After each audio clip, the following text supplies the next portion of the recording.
School is out, the pool is open, and I made a list. Not a list of games that happened to come out in June. Not 10 famous cartridges with a beach towel thrown over the picture. 10 Super Nintendo games that actually play like summer. The heat, the water, the backyard, the road trip. The feeling that you have nowhere else to be. And I held myself to one rule. A summer game has to play like summer. The release date does not get a vote. So tonight, we're opening Nintendo Month with that list. And I have something new. This little device right here. This is the Ambernic RG Cube. It's a $60 handheld that plays every game on tonight's list. And no affiliate link. We paid for this ourselves. Not a paid recommendation. Just a device and the games. And the honest answer to one question. What does it actually play? This is episode 5 of Playing Out of Control. Plays like summer. Alright, welcome back to Playing Out of Control. I'm Adam Richardson. Some of you may know me as Maniac. Some as Arcus Maximus. And a few as Fire Breathing Buddy. This is Playing Out of Control Gaming's podcast. We're a retro and classic game review site from PC to Nintendo and everything in between. Going all the way back to 1998. Alright, guys. This week in retro news. Nintendo Month opens with an ending. Nintendo has announced that it will stop selling the original Switch family to retailers in Europe in mid-February of 2027. It's a big deal, right? This is because Europe has a new law in regards to this. So, we'll see how this works out. They confirmed that we'll still have them here in America and other places. It's not a worldwide retirement, but this is the end date, right? It's been almost 10 years after the original Switch launched in March of 2017. The new European Union battery rules, they take effect in February of 2027. And so rather than redesign a console from 2017 around the user replaceable battery, Nintendo is retiring the old models there. So the Switch 2 is getting a revised European model this autumn with the user replaceable battery, which I hope they bring that to America. But the capacity does change slightly. And they're revising the Joy-Con controllers as well. But a replaceable battery is a preservation feature. I have old handhelds here, and they're dead. They got swollen batteries, and you can't buy the batteries. You can't buy the D-pads. You can't buy certain things. It's not that those machines they stopped being good. They didn't. But the lithium ion, one of the pouches or cells inside of it, just said, I'm done. And the entire machine was designed like that would never happen, but it did. So at least in Europe, right to repair law may have ended one version of a console like the Switch, but it's also forced the next version to be built differently. And that's the great things, because if you think the retro handhelds of 2040 may be the first generation of retro handhelds that you can keep alive with a screwdriver. You can buy parts for legally and not get in trouble from Nintendo, and you can replace parts easily. The other thing an end date does is it turns the Switch into future retro hardware. So that Switch 1 of mine here, in 10 years time, it's 10 years old now, but in another 10 years it'll be 20 years old, and it will definitely be retro. It's pretty much almost retro now if you think about it, even though there's new games coming out. Time flies, trust me. And Nintendo was not finished handing out definite dates this week though. They announced that Mario Kart Tour shuts down on September 30th. It had 100 million downloads when it first came out. In October, it doesn't just become harder to find, it stops existing completely. That's the problem that we talk on often is digital only games, bad things happen when they go away. They just don't exist anymore. There's no physical copies like the ones on my shelf here that I can still play. When a digital copy gets delisted, that's it. No more. So, wasn't just Nintendo though. In the same week, Final Fantasy VII Ever Crisis was delisted from Steam, ahead of a full shutdown on October 6th. That game launched in 2023. 3 years. That's all we got. Nobody has to end physical media to erase a game. Live service does it on a schedule. Anyway. Now, we look at Germany's game archive for one of the biggest pure preservation stories of the week. The International Computer Game Collection in Germany is being wound down. It began in 2019 as a joint project that included the Computer Games Museum in Berlin, and it grew into what's been described as the largest publicly accessible game archive in the world. More than 60,000 catalog games, cartridges, CDs, floppy disks, DVDs, Blu-rays, all of it. They're shutting it down. All the manuals, the packaging, hardware. Not one person's collection locked in a storage unit. It's a public archive built so people could study it. Its public funding, roughly 1.5 million euros from the Berlin Senate and the Federal Cultural Commissioner, expired at the end of April. The federal ministry that inherited the games policy looked at permanent institutional funding and concluded that it was, quote, not economically viable. The shareholders voted unanimously to shut it down. And right now, the future of the database covering these 60,000 titles is unresolved. We've talked about this. I wrote a number of editorials recently about these words in different forms of these words, but the phrase not economically viable. And we recently, if you were following the news for some of the ROM stuff and preservation, you probably have heard those words again in a fan version of this story. MyRent, the fan-run preservation archive holding roughly 390 terabytes, shut down over infrastructure costs. They said it wasn't economically viable. Fan money couldn't keep that archive alive. Now public money can't keep the German one alive. The last episode I told you the discs are ending. This week, the world's biggest public game archive lost its funding. The thing we have to remember is preservation is not someone else's job. There is no somebody else. That's why I've been rebuilding this site and pulling off old reviews and old news and stuff from zip drives and zip disks and the archive.org, and that's why my whole restoration project exists. And that's why every person that has a cartridge, when some of these old cartridges like I have back here, or the old manuals, or an old hard drive alive, is doing more than collecting clutter. Sometimes the clutter's the last copy. Yeah. Anyway, we'll move on from there to, let's look at the Xbox reset. The Xbox story also moved from reports to an official announcement this week. Microsoft is cutting 3,200 jobs from Xbox. That's about 20% of the division of Xbox. People keep saying, oh, Microsoft only cut 3 or 4% of their company, but they cut 20% of Xbox. 1,600 people were cut immediately. They were out the door before they even knew what was going on. The rest of the reductions, besides the ones that they already fired, they're expected to be by the end of the year, but 4 of the studios have been divested. So, Double Fine, Compulsion Games, Ninja Theory, Undead Labs. Now, together, these studios account for roughly 350 people. They're being sold or spun off, or being spun out into their own company, or buying themselves freedom. Arcane is likely the 5th, but a French law requires consultation with the studio's Works Council. So that one remains pending. Xbox chief executive Asha Sharma called this, quote, the most significant restructure in Xbox history. She also said, quote, our business today is not healthy.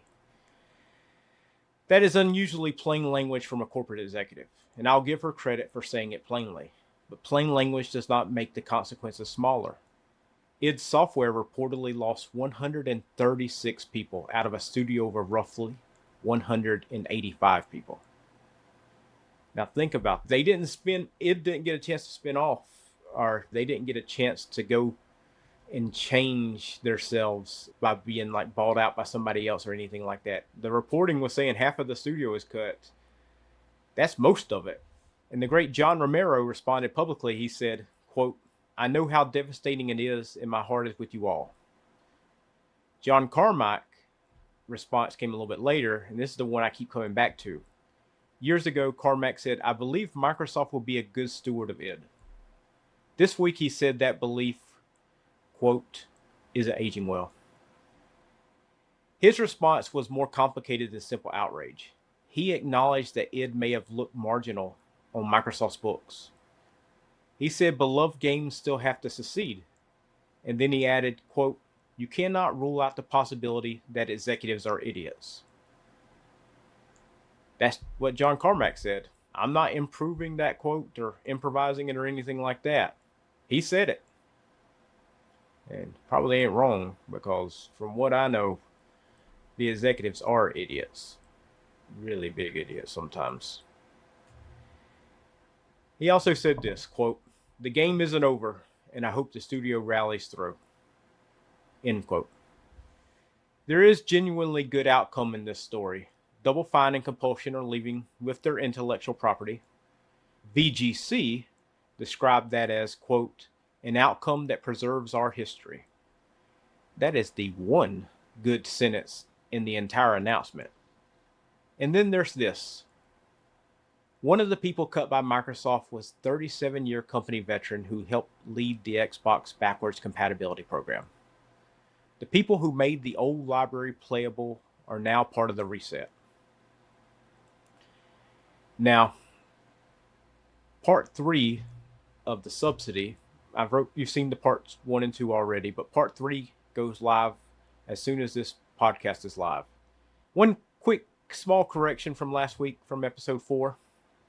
I don't like to not correct something that I may have done wrong, because facts move. I want to correct what I said wrong. And that was, Sony has told publishers that they will be able to keep making discs if they want to for back catalog items. So that's for existing games. After January 2028, they'll be able to make those games. Now, the cutoff applies to all new releases, though. So it's less bad than it was, but it's still bad because new games still face a future where the retail box is only going to be a download code. Moving on, hardware and preservation tech this week. The RetroTink 4K can now decode Lumicode. So in plain English, Lumicode is a modification standard that can pull a clean digital picture out of original consoles like the NES. So the flagship RetroTink upscaler now understands that signal directly. This is an experimental firmware for this, but the NES has been tested and early users should expect bugs, but it's doing the part of retro hardware, and it deserves more attention, right? I love this stuff, and it's making these original machines work better, and we're getting cleaner pictures and more repairable hardware and without throwing away stuff, so that's preservation as well. All right, now to the quick hits. These are just the quick little stories. All of these are on the website, so if you ever want to read the full story, you can. 5 Game Boy games joined Nintendo Switch Online this week, headlined by Wario Land, Super Mario Land 3. Minecraft is now running on an original Game Boy Color through a downloadable project called Minicraft, putting real 3D on hardware never designed for it. A 1992 Sega Mega CD exclusive, Mahou no Suju, Silky Lip. It just got an English fan translation after 34 years being locked in Japan. And Ubusuna may not be dead after all. Hiroshi Lucci said he still owns the original concept and the system specifications for his planned Ikaragugu successor. But a small team has gathered around the project and funding talks have started, so completion is not guaranteed, but it may continue. And Evercade launched a $69 Activision Super Pocket with 34 games. Now, the prices in the UK and Europe have been raised for this device, blaming memory demand because of AI, obviously. Cartridges moved from £19 and 39 pence to £24 and 99 pence. And the Super Pocket moved from £49 and 99 pence to £59 and 99 pence. The United States prices at this moment are unchanged, but I do expect them to go up. This is where we're at. Now it's hitting the retro consoles. So that's the news. So let's open up the archive. So this month in POCG history, we had a few things this month. Let's see. Usually this segment looks at the exact week from 1998, 1999, or 2000 And the second week of July is a little thin in the archive, right? So I'm using the month fall back tonight. So what were we covering in the month of July 1999? A little bit of everything, really. On July 5th, we published a review of Might and Magic 7. That was the shape of PC gaming back then.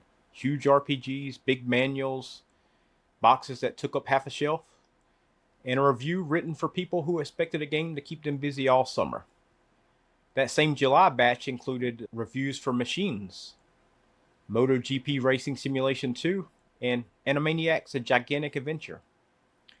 This is all the old POCG in one list: a fantasy role-playing game, a real-time strategy game about machines building machines, motorcycle simulator, and the Animaniacs. If someone on the shelf played it, we covered it.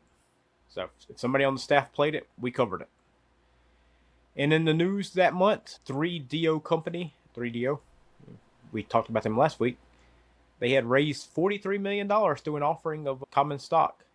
At the time, that sounded like the company funding its future. Today, we know how quickly that future changed. 3DO stopped making hardware and became a software publisher, and eventually faded away. The financial announcement survived longer than the company, right? That's kind of the way it goes sometimes. That's the strange thing about restoring the site. It's the small stories that kind of become important stories. A press release, like I mentioned last week, a press release you didn't think twice about back then, 1999. It becomes a record of what a vanished company believed its future would be. A review of a game sitting in a big cardboard box becomes evidence of how people actually talked about it when it was new.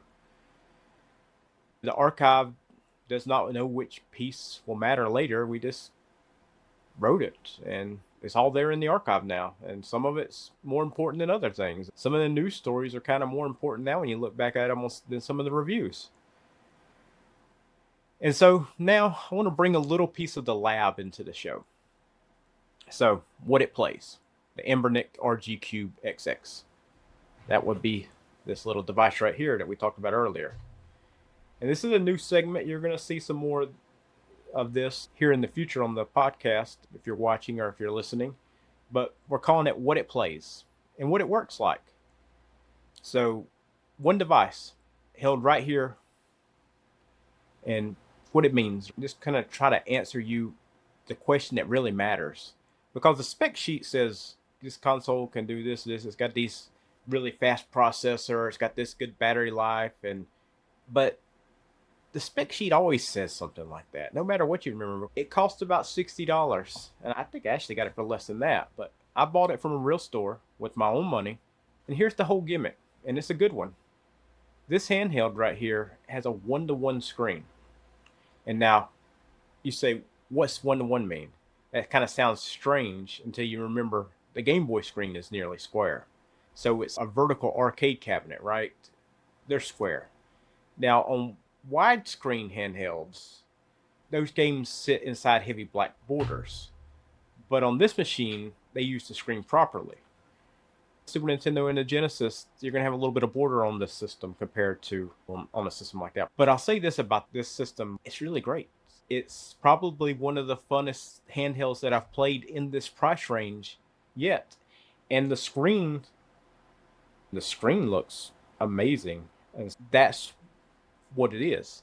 So what does it run great? That's really the key thing with these systems is what does it run great? And for this one, it runs pretty much everything to the PlayStation 1 great. Game Boy Color, Game Boy Advance, Nintendo, Super Nintendo. A lot of DOS games are on here that you can have ported on there. They're harder to play on a controller, obviously. I tried to play Wolfenstein 3D on this thing, and it ran great. It's just hard as crap to play. But arcade games, Game Gear games, PlayStation 1 games, these are excellent performance here. So it plays Nintendo 64 games, Mario 64, Mario Kart, games like that. And it plays the lighter end of the Dreamcast with some frame skip. Now, games you don't want to probably play on here is Nintendo DS games. They run fine, run great. But 2 screens squeezed on a square display is not a great experience. And I'll say games I wouldn't play on here, PSP games. You can get PSP games on here, but they're widescreen, and this is a perfectly one-to-one square screen. And so when you're playing a PSP game, it just doesn't look right. It's really small and in the middle. And then really don't even consider playing PlayStation 2 games or GameCube games, anything newer than that. They're just not going to run. It was never built for that. And I see people review some of this stuff, and their judging system on how they handle handhelds is wrong. You judge this machine on what it was built to do. I'm not going to judge this handheld on saying it doesn't run Xbox 360. It doesn't play PlayStation 2. Yeah, it wasn't built to do that. So here's why I'm showing you what it does tonight, because every game on tonight's summer list sits in the run great tier. Donkey Kong Country, EarthBound, Zombies Ate My Neighbors, all 10. This is the take the list to the pool machine, right? Because we're going to be talking about the top 10 summer games for the Super Nintendo, and this thing, you can put them all on there and you can play them wherever. And so now, it's not a perfect machine. I did not give this a perfect rating, and let me tell you, because there are some honest flaws, because there's always honest flaws on anything.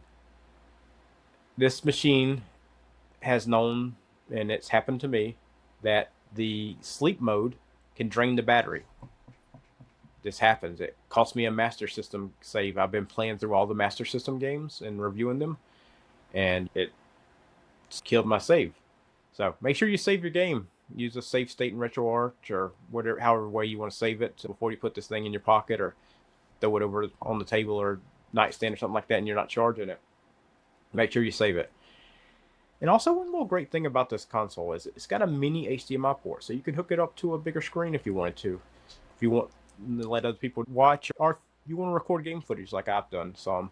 So, full reviews up on the site. So, if you want to read the whole review, see the pictures and everything, go hit us up at pocg.net. And I should tell you, I give it a 4.5 review. Excellent score. I think this is the budget king if you want a handheld that's in this range right now. I just bought it. I wanted to see how it played, what it did. That was the whole thing. And so it's just my opinion. All right. So here we are. This is the key thing for this episode. And that's the 10 SNES games that play like summer. So let's kick this thing off. It's July. Nintendo month is here, right? I told you last month that this month was going to be Nintendo month for us. So it starts right now with this first top 10 list of the best Super Nintendo games for summer. Now, every game site does a summer games list. And let's be honest, most of them are kind of stretching the truth on it because they take whatever blockbuster game happened to ship in August. Whatever game like that, and they throw a beach towel on the header and they call it Summer Games. A great role-playing game that came out the week school let out in June is still a great role-playing game, but it's not automatically a summer game, right? So I like to do my list a little bit different. This list, I had one rule, and I held myself to it. A summer game is a game that makes you feel like summer. It just plays like summer. Maybe it's got the beach in it. Maybe it's got a town called Summer. Maybe it's got seasons that are summer.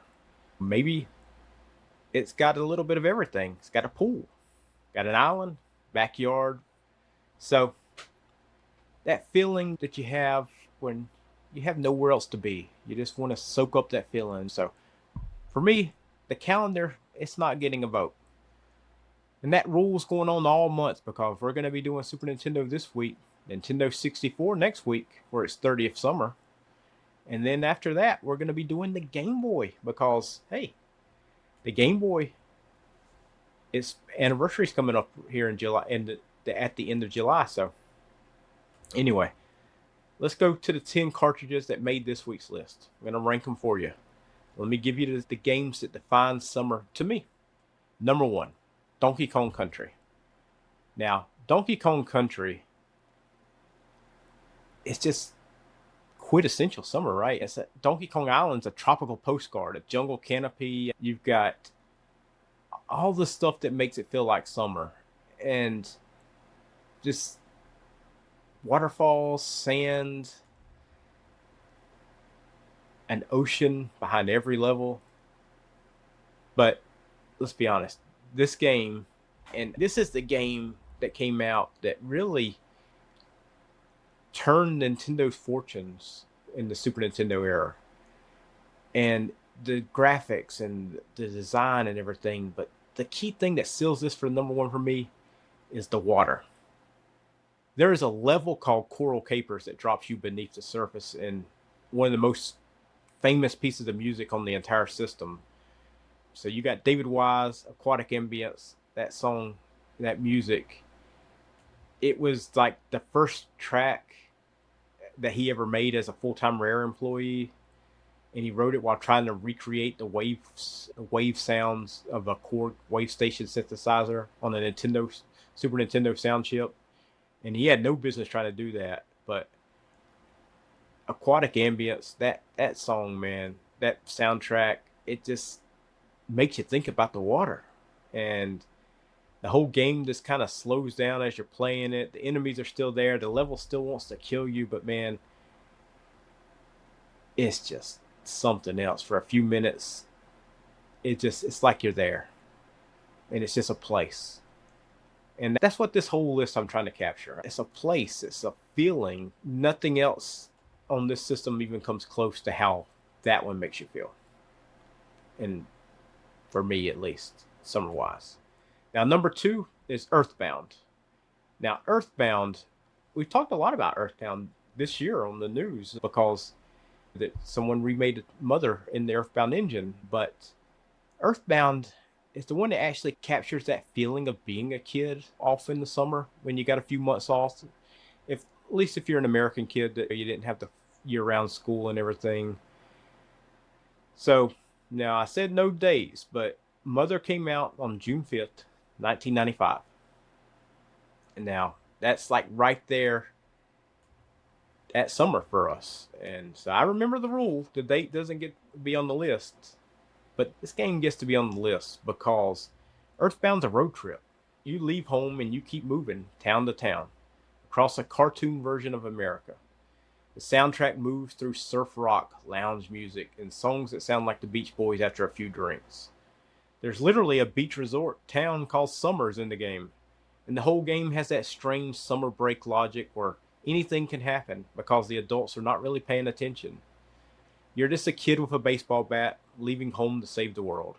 You stop at diners, you take buses, you stay in motels and tourist traps, and you find places that feel enormous in a game like this. It was really amazing. And every other role-playing game at this time or around this time, they wanted to be grand and dark and self-serious. But EarthBound is sunburned, strange, and a little ridiculous. It knows exactly what it's doing. It's the Great American Road Trip on a cartridge. So that's why it's number 2. This is the sleeper. Zombies Ate My Neighbors. And you're like, whoa, now, Zombies Ate My Neighbors is a suburban summer turned into a B-movie. You run through backyards, swimming pools, shopping centers, cul-de-sacs. You rescue the neighbors with squirt guns, pod people. You got giant babies and guys with chainsaws.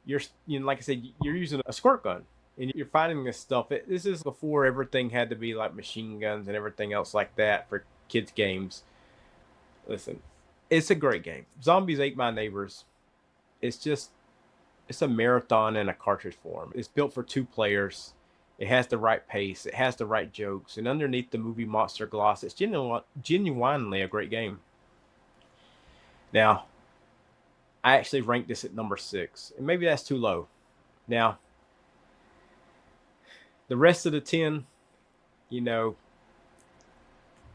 there's a lot of great games. Number 5, Super Mario Kart, Koopa Beach, right there in the game. Outdoor racing in summer by default. Yoshi's Island's number 8, and it may be the most summer-looking game on the Super Nintendo. It's a tropical island drawn in crayon and pastel. Bright flowers, open skies, a baby screaming every time you make one mistake. And that last part is Summer Vacation too. because depending on the trip, you've been there, right? Secret of Mana, number 9. I know my buddy JR, he mentioned this as his top game when I was asking him what he thought was the best games of summer. And it's 3 players, 1 couch, 1 screen. That's a sleepover, right? Yeah. And I remember having sleepovers when I was 8 or 9 and having friends over for the summer and playing these games. And now, this one right here, and if I went on favorite games, it would be the number 7 game. That would be my favorite game for this list. Because when I think of summer break and games I played in summer, Pilot Wings was my game. It was like, I loved flight simulators, but Pilot Wings wasn't really flight simulator, but it was my first really introduction to those type of games. And flying over the turquoise waters in a hang glider, nothing but the sky and the island below you, nowhere else to be. It's great times. And Harvest Moon closes out the list at number 10. It actually has summer. That's actually part of the gameplay, and it's kind of played at the pace of July with nothing else being scheduled. Oh, and now one of my favorite games ever, number 4 for summer. I'm not doing these in any particular order, obviously, but Goof Troop. Island vacation, pirates, puzzles, jumping over logs, running from people. Come on, that game right there. And it was two-player co-op, right? And that's the thing I miss most about these Super Nintendo games. Everything was co-op, and you could play with your friends, and your friend can sabotage you within the first 30 seconds of the game, because that's what usually friends like to do. But now, number 3 on the list. You guys got to stick with me on this one, but come on. Cool Spot. Cool Spot, the 7-Up, the soda, the Sprite-like soda. The red dot from the 7-Up bottle was a mascot, and they made it into a series of games, and one of those games is called Cool Spot. And honestly, it turned into one of the best looking platform games on the Super Nintendo. And you had the beach levels, the bright colors, you had surfing, sunshine. That game looks aside like an advertisement for a convenience store during summer. It was advertising, but you know what? It was a good game too. And so I guess both of those things can happen at the same time. Now, there were some games I rejected that did not make the list, that some people suggested should make the list. But Chrono Trigger came out in August of 1995. Chrono Trigger didn't make the list. It's a runner-up, right? Because it is one of the greatest games ever made, but it's not really a summer game, right? Same thing with Super Mario World and Super Mario All-Stars and Street Fighter II Turbo. They all came out in the summer. They were all great games and cartridges and stuff like that, but they didn't have the summer feel, right? They didn't have the beaches and all that stuff. They didn't have, oh man, this just feels like summer break. They were just summer game releases, not summer games. So that's the entire point of this list. So stop pretending that those are the same thing. Just because a game came out during the summer doesn't make it a summer game. To me. Anyway, full top 10 ranked list is on the website now. It's part of our top loader series, and it's called the Top 10 Super Nintendo Entertainment System Games That Play Like Summer. And I put in there at the bottom, you can see those reject ones as well, and you can go argue with my order. You don't like it, that's up to you. But load one of these games up and find a fan and a cold drink and find a CRT if you got one, and tell me when the season's over. As we close out this episode, I want to ask you my question of the week. Last week, I asked you for the most American game in your collection.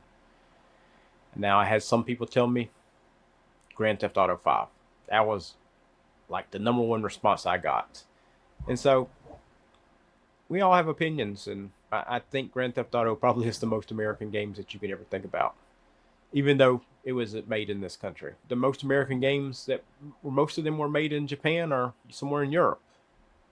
Only a handful of the most American style games were made in America. Sometimes you had games like the Oregon Trail, where it's made in America, or Duke Nukem, but then sometimes they're made in Scotland, like Grand Theft Auto. But What is your summer Nintendo 64 game? And remember the rule. It has to play like summer. Just because it came out in June or July doesn't mean it's summer. So defend your pick. Let me know. Leave us a comment on YouTube or Spotify or Apple Podcasts or wherever you're listening. Post a message up on the forum at pocg.net/forum. Let us know. And tell me why you think that game's summer.